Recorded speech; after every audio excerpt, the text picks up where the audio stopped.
নমস্কার বন্ধুরা, কীভাবে সহজ পদ্ধতিতে ইলিশ মাছ ভাপা বানানো যায় সেটার একটা পদ্ধতি দেখাচ্ছি।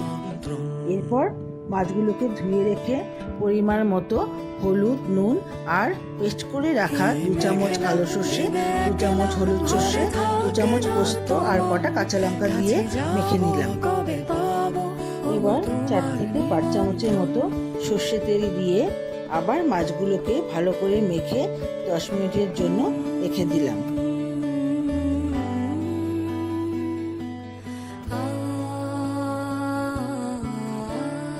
এরপর কড়াইতে মাছগুলোকে ঢেলে দিলাম আর মাছের পাত্রে মশলা ধোয়া জল মাছের মধ্যে ঢেলে দিলাম।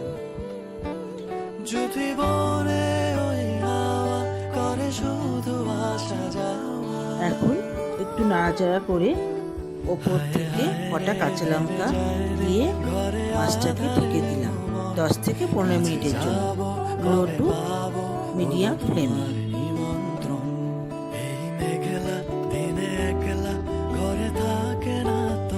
15 মিনিট পর এসে ঢাকনা খুলে মাছগুলোকে দেখে নেব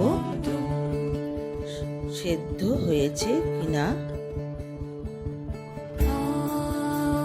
সেদ্ধ হয়ে গেছে।